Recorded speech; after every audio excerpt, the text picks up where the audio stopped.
शोहरत, इज़्ज़त, fame, Prestige, ये तमाम वो चीज़ें हैं जिसके लिए आप ज़िंदगी भर या जिनको हासिल करने के लिए आप ज़िंदगी भर स्ट्रगल करते रहते हैं। और इन सब चीज़ों को हासिल करने के लिए लोग ना सिर्फ कोशिश करते हैं बल्कि कभी कभी वो इस कोशिश में इस बात का फ़ैसला नहीं कर पाते कि वो जिस रास्ते पे इन तमाम चीज़ों को हासिल करने के लिए चल रहे हैं क्या वो पॉजिटिव वे है या फिर नेगेटिव वे है। और अगर आपको ज़रा सा भी एहसास है कि आप जिस रास्ते पे इन तमाम चीज़ों को हासिल करने के लिए चलना शुरू हुए हैं वो रास्ता ठीक नहीं है, तो आप यकीन करें आप अपने आप को या अपनी सोच को मज़बूत कह सकते हैं। लेकिन अगर आप इन तमाम चीज़ों को हासिल करने के लिए नेगेटिव तरीके, शैतानी तरीके या इसी तरह की ही दीगर चीज़ों का या रास्तों का इंतखाब कर रहे हैं तो यकीन कीजिए आप बहुत जल्द किसी मुश्किल में फंसने वाले हैं। इस दुनिया में बहुत सारी इस तरह की मिस्ट्रीज़ हैं, बहुत सारे इस तरह के वाक़यात हैं जिनके बारे में आज तक ये नहीं पता चल सका कि जो कुछ किया जाता रहा था या इसके पीछे जो लोग शामिल थे उनका मकसद क्या था। आपने बहुत सारे इस तरह के वाक़यात सुने होंगे, बहुत सारे इस तरह सीरियल किलर्स के बारे में सुना होगा जिन्होंने बहुत सारे लोगों को बड़ी बेदर्दी के साथ न सिर्फ कत्ल किया बल्कि जब उन तक पहुंचा गया या उन तक पहुंचने के बाद उनसे इन्वेस्टिगेशन की गई तो वो इस बारे में कोई सेटिस्फैक्ट्री आंसर नहीं दे सके। ये जो सीरियल किलर्स हुआ करते हैं इनका एक टिपिकल माइंडसेट हुआ करता है। कहा जाता है कि ये फेम के लिए, आइडेंटिटी के लिए या ग्रेस के लिए इस तरह के कामों को न सिर्फ किया करते हैं बल्कि ये सब करने के बाद अपने आप को हाईलाइट करने की या दुनिया के सामने जो कुछ इन्होंने किया है उसको लाने की भरपूर कोशिश करते हैं। 1888 से 1891 तक ये जो 3 साल थे ये लंदन की हिस्ट्री के सबसे बुरे साल थे। कहा जाता है कि इस दौरानिए में बहुत सारी ख़वातीन को जो कि ख़ास तौर पे प्रोस्टिट्यूट्स थीं ना सिर्फ हरासा किया गया बल्कि हरासा करने के बाद 11 औरतों को बैक टू बैक मर्डर किया गया। हुआ कुछ इस तरह से 1888 में बड़ी स्मूथ पुरसुकून ज़िंदगी लंदन की सड़कों पे रवा दवा थी। लोग उतने ही पीसफुल थे जितने के शायद आज के दौर में हैं। जो लोग थे वो एक दूसरे का ख्याल रखा करते थे, एक दूसरे की इज्जत की जाती थी और एक दूसरे के प्रोफेशन को न सिर्फ इज्जत से देखा जाता था बल्कि कोशिश की जाती थी कि एक दूसरे की मदद की जा सके। एकदम से 31 अगस्त 1988 को पुलिस को एक बॉडी मिलती है और ये जो बॉडी थी ये एक लड़की मैरी की बॉडी थी जिसके बारे में कहा जाता था कि बेसिकली वो एक प्रोस्टिट्यूट थी और इस प्रोस्टिट्यूट का सबसे पहले रेप किया गया या इसके साथ जिस्मानी ताल्लुकात इस्तेमाल किए गए और उसके बाद उसको बड़ी बेदर्दी से न सिर्फ मर्डर कर दिया गया बल्कि इसकी जो बॉडी थी उस बॉडी के मुख्तलिफ पार्ट्स किए गए और इसकी जो किडनी थी उसको निकाल के अलग कर दिया गया। पुलिस को जिस जगह से ये बॉडी मिली थी वहाँ पे बॉडी तो मौजूद थी लेकिन बॉडी के साथ साथ किडनी मौजूद नहीं थी। अब ये जो मर्डर था ये लंदन की तारीख का सीरियल किलिंग का सबसे पहला मर्डर था और इस मर्डर के बाद जैसे कि मर्डर्स की लाइन लगना शुरू हो गई, एक के बाद दूसरी, दूसरी के बाद तीसरी, इसी तरह करते करते 11 औरतों का न सिर्फ मर्डर किया गया बल्कि जितने भी मर्डर्स थे उन मर्डर्स में जो 5 ख़वातीन थीं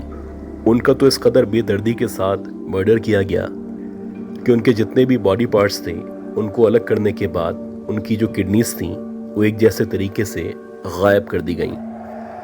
अब ये जो एक के बाद एक 11 मर्डर्स हुए थे ये सारे के सारे जो मर्डर्स थे ये 3 सालों के अंदर अंदर लंदन की स्ट्रीट्स पे मुख्तलिफ जगहों पे हुए थे। ये जो मर्डर्स थे इन तमाम मर्डर्स ने पूरे के पूरे लंदन को न सिर्फ हिला के रख दिया था बल्कि उसके बाद से जो नॉर्मल ख़वातीन थीं जो कि आम तौर पे घर में रहने वाली शरीफ औरतें थीं, उन लोगों को भी अपने घरों से बाहर निकलने में खौफ महसूस होना शुरू हो चुका था। इन तमाम मर्डर्स के बाद से जितने भी सरकारी इदारे थे, ख़ास तौर पे जितनी भी लॉ इन्फोर्समेंट एजेंसीज थीं, वो सारी की सारी सर जोड़ के बैठ चुकी थीं और वो चाहते थे कि किसी भी तरह हमें इस केस को न सिर्फ सॉल्व करना है, बल्कि इन तमाम कत्लों के पीछे या जो भी इन सब के पीछे मौजूद है उसको पब्लिक के सामने ला के कड़ी से कड़ी सज़ा देनी है। और अगर ये जो पुलिस है इस केस को सॉल्व करने में या उस मर्डरर को गिरफ्तार करने में नाकाम रहती है, तो ये जो स्ट्रीट्स हैं, ये जो एरिया है, ये जो शहर है, यहाँ पे हमेशा के लिए टारगेट किलर्स का जो दरवाज़ा है वो ना सिर्फ खुल जाएगा, बल्कि हर आने वाले दिन के साथ या हर दौर में इस तरह के लोग कत्लो गारतगरी को न सिर्फ जारी रखेंगे, बल्कि पूरा का पूरा लंदन इसी तरह खौफ का शिकार रहेगा। लंदन की जो पुलिस थी वो ख़ास तौर पे इस केस को सॉल्व करने के लिए बहुत ज़्यादा कोशिश कर रही थी, लेकिन इस कोशिश के बावजूद भी उनको कोई इस तरह का सुराग नहीं मिल रहा था कि जिसके ज़रिए वो असल कातिल तक पहुंच सकें। बिलाखिर जैसे जैसे टाइम गुजर रहा था या जैसे जैसे कातिल के गिरफ्तार होने की जो उम्मीदें थीं वो दम तोड़ना शुरू हो चुकी थीं, तो इसी दौरानिए में पुलिस को पुलिस स्टेशन में एक लेटर मौसूल हुआ। और ये जो लेटर था न सिर्फ ये एक लेटर था, बल्कि इस लेटर के साथ साथ 5 औरतों की जो किडनीज थी, जो कि मिसिंग थी, उनको साथ भेजा गया था। ये जो लेटर था, ये लेटर जिसको आज फ्रॉम दी हेल लेटर कहा जाता है, जिस शख्स ने लिखा था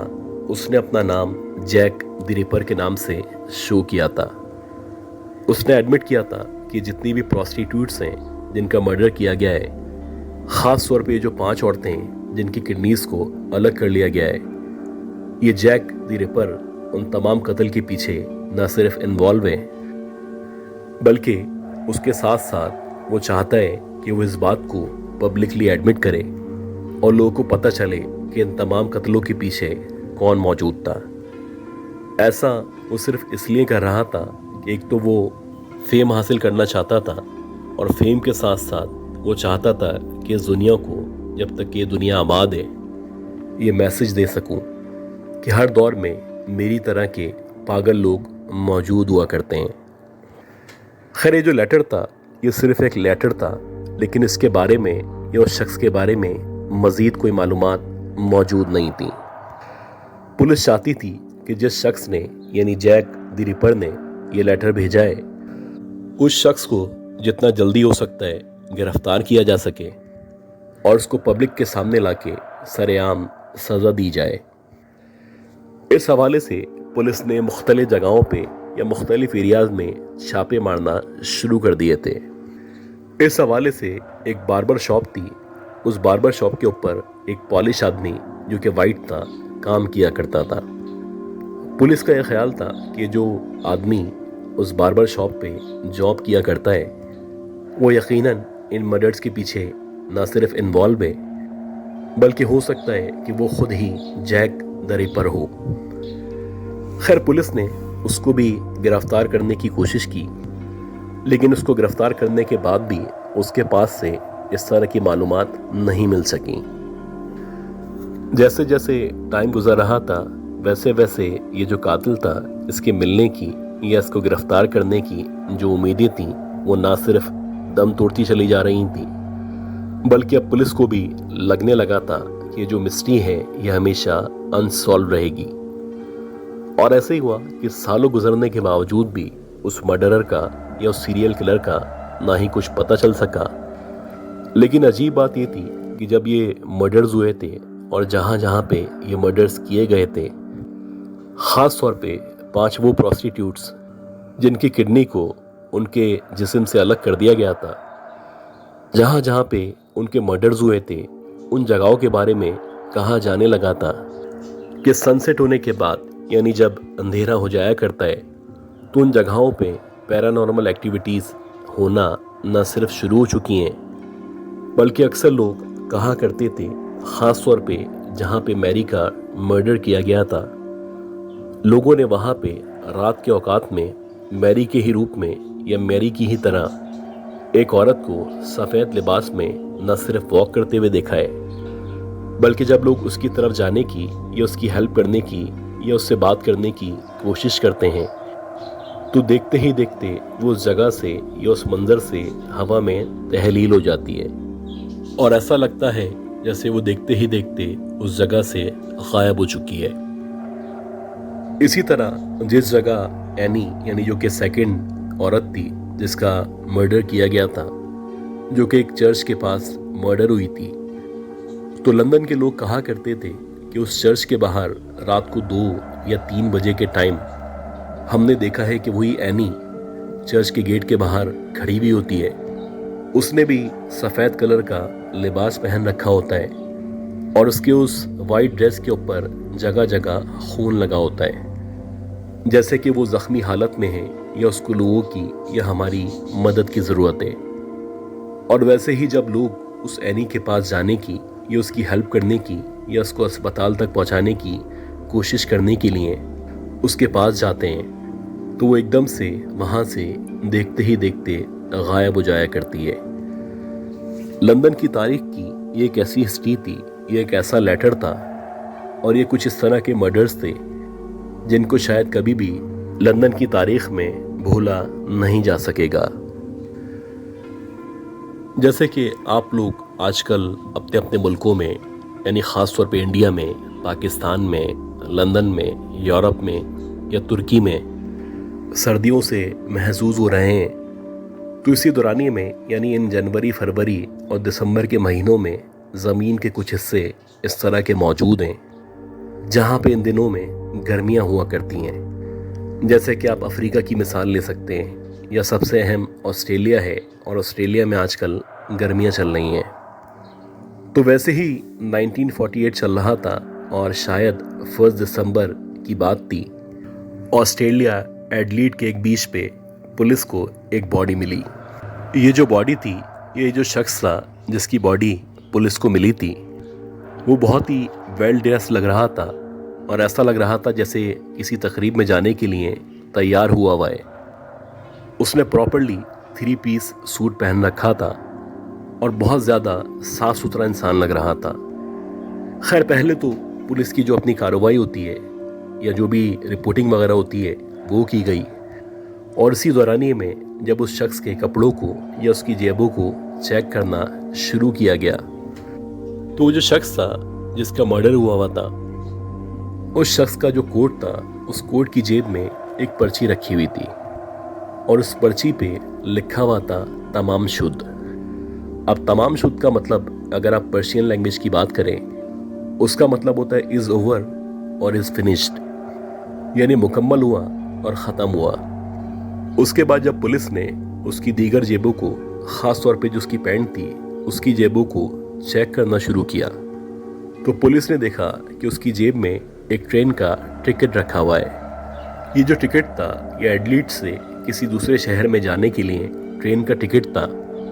और ये जो ट्रेन के टिकट की बुकिंग थी वो उसी दिन की बुकिंग थी, यानी जिस दिन ये बॉडी पुलिस को बीच से मिली थी, उसी दिन इस शख्स को शाम के औकात में एडलीड से किसी दूसरे शहर जाने के लिए ट्रेन का सफ़र करना था। बज़ाहिर देखने से ऐसा ही लग रहा था जैसे वो जिस तरह तैयार हुआ है या जिस तरह उसने शेव वगैरह कर रखा है, तो वो किसी दावत में या किसी सेरेमनी में अटेंड करने के लिए जाना चाहता है। लेकिन इन 2 पर्चियों और टिकट के साथ साथ उसके पास ना ही कोई निशानी मौजूद थी और ना ही कुछ पता चल रहा था कि उसका नाम क्या है, वो कहाँ से आया है, वो वहाँ जाके यानी दूसरे शहर जाके क्या करना चाहता था। अब पुलिस ने बेसिक जो भी इंफॉर्मेशन थी उस सारी इंफॉर्मेशन को न सिर्फ गैदर किया, बल्कि एक एक चीज़ को बहुत ही गहराई के साथ चेक करना या उसको जांचना शुरू कर दिया। ऑस्ट्रेलिया की जो पुलिस थी वो उस दौर में भी बहुत ही प्रोफेशनल पुलिस थी और उनका ख्याल था कि वो उस दौर में भी इस केस को न सिर्फ सॉल्व कर लेंगे, बल्कि जो शख्स है जिसकी बॉडी बीच पे मिली है اس کے بارے میں بھی معلومات حاصل کر لیں گے۔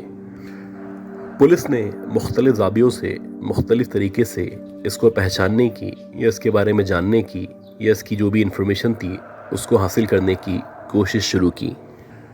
شروع میں لگ رہا تھا کہ کوئی نہ کوئی کلو ملے گا، 1 سے 2، 2 سے 3 اور بالآخر یہ اس آدمی تک پہنچ جائیں گے۔ لیکن 1 دن گزرا، 2 دن گزرے، 3 دن گزرے، اسی طرح مہینہ گزرا، مہینے کے بعد سال گزر گیا۔ لیکن سال گزرنے کے باوجود بھی آسٹریلین پولیس کو نہ ہی یہ پتہ چل سکا کہ جس آدمی کی باڈی ملی ہے یہ بالآخر کون ہے اور یہ یہاں پہ کیا کر رہا تھا۔ شروع میں پولیس کا یہ خیال تھا کہ جو باڈی ان کو بیچ سے ملی ہے، بظاہر دیکھنے سے ایسا لگ رہا ہے کہ اس آدمی نے خودکشی کی کوشش کی ہے، یا تو اس نے کوئی زہریلی دوا پی لی ہے، یا پھر ہو سکتا ہے کہ اس دور کے حساب سے کوئی اس طرح کی گولیاں اس نے جان بوجھ کے استعمال کی ہیں تاکہ وہ موت کے منہ میں چلا جائے۔ اگر ایسا بھی تھا کہ اس نے خودکشی کی تھی تو اس کے خودکشی کرنے کی کیا وجہ تھی؟ کیا وہ اپنی فیملی سے ناراض تھا؟ آخر کیا وجہ تھی کہ وہ مزید جینا نہیں چاہتا تھا؟ پولیس اسی طرح 1 سال، 2 سال، 3 سال تک انویسٹیگیشن کرتی چلی گئی، لیکن ان 3 سالوں میں نہ ہی اس شخص کا نام، اس کا پتہ یا پھر اس کے مرنے کی وجہ کا پتہ چل سکا۔ آخر میں پولیس نے اپنے طور پہ اس کیس کو یہ کہا کہ جو شخص تھا اس شخص نے خودکشی کی تھی، کیونکہ شاید وہ ایک جاسوس تھا اور وہ نہیں چاہتا تھا کہ اس کے بارے میں یا وہ جس ادارے سے تعلق رکھتا ہے اس ادارے کے بارے میں آسٹریلین پولیس کو کسی بھی قسم کی معلومات مل سکے۔ اس کیس کو بالآخر تمام شد کیس کے نام سے جانا جانے لگا، اور یہ جو کیس تھا یہ آسٹریلیا کی تاریخ کا پہلا اور واحد کیس تھا جو آج تک سالو نہیں ہو سکا۔ آسٹریلین حکام کے مطابق آج بھی ان لوگوں کے پاس اس شخص کی تصویر موجود ہے، اور آج بھی اس کے کپڑے یا اس کی جو بھی باقیات تھیں وہ پولیس نے یا جو بھی ذمہ دار ادارے ہیں انہوں نے اپنے پاس رکھے ہوئے ہیں۔ ان اداروں کو آج بھی امید ہے کہ کوئی نہ کوئی دن ایسا ضرور آئے گا کہ جس دن وہ اس کیس کو سالو کر سکیں گے۔ اسی طرح گائز، اگر آپ کو یاد ہو، پاکستان کی تاریخ میں بھی اس طرح کے سیریل کلرز یا اس طرح کے لوگ ہمیشہ سے موجود رہے ہیں جن کے بارے میں آج تک پتہ نہیں چل سکا کہ جو کچھ وہ کیا کرتے تھے یا جتنے بھی انہوں نے مرڈرز کیے تھے، تو اس دورانی میں جو ان کا فریم آف مائنڈ تھا وہ کیا تھا۔ اور اگر آپ ذرا سا غور کریں تو ایک ایسا کیس بھی تھا جو کہ جاوید اقبال کا کیس تھا، جس کے بارے میں یہ کہا جاتا تھا کہ اس شخص نے 100 بچوں کو نہ صرف مرڈر کیا بلکہ اس قدر بے دردی سے مرڈر کیا کہ ان تمام بچوں کو تیزاب کے ڈرم کے اندر ڈالنے کے بعد ان بچوں کی جان لیا کرتا تھا۔ اگر آپ لوگوں کے پاس بھی اس طرح کے سیریل کلنگ کے یا اس طرح کے کوئی بھی واقعات موجود ہیں تو میں آپ سے ریکویسٹ کرتا ہوں کہ مجھے ای میل کریں، اور اگر ہو سکے تو اپنی آواز میں ریکارڈ کر کے میرے ساتھ شیئر کریں۔ اللہ تعالیٰ ہمیں، آپ کو، ہم سب کی فیملیز کو اس طرح کی برائیوں سے، اس طرح کے سیریل کلرز سے اور اس طرح کی کسی بھی آفت سے ہمیشہ محفوظ رکھے۔